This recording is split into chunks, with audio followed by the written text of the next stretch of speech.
I have this old IV cart that I've fixed up. It was all rusty. Had to repaint that. Wire brush, Scotch-Brite the rest of this because there's just aluminum and it was a little bit corroded. And the caster wheels were all chock full of hair. I used the backside of a utility razor to get all the hair out of that. But now it's a little bit dry and I want to put some grease in there.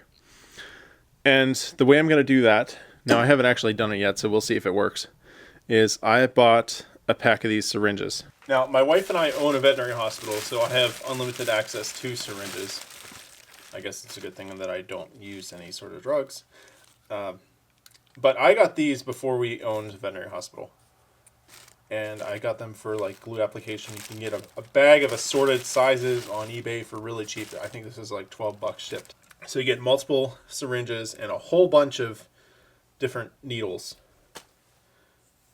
And these are not sharp needles. You can't poke yourself with them.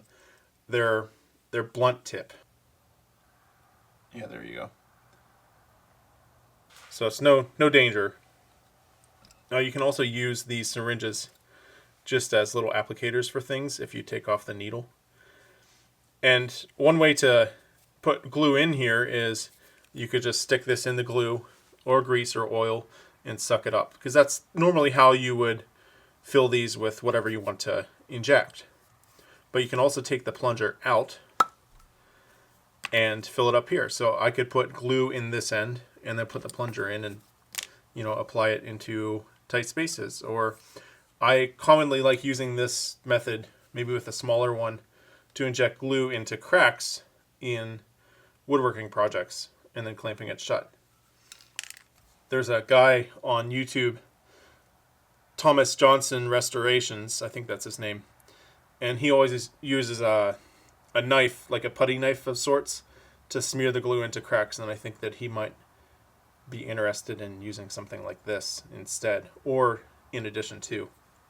So what I'm going to do, the easy way to get grease from my grease gun into these is I'm just going to stick that there. Let's do it left-handed so you can see it, and I don't have to move the camera. This is still a little bit messy.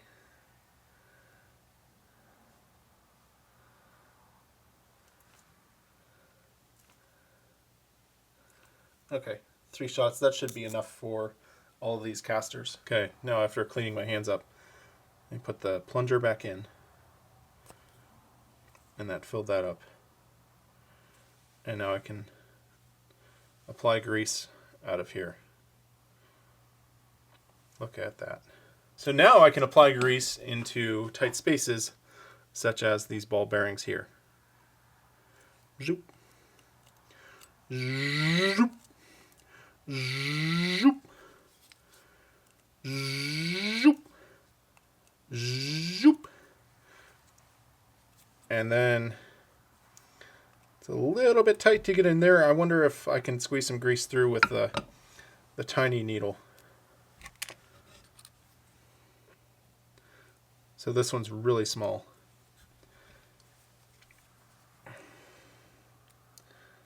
Yep, it fits in there. But I want to prime it first. I don't know if grease is actually going to fit through here. It is. Look at that. Just a tiny little bit of grease. I'm going to put that in there and inject away.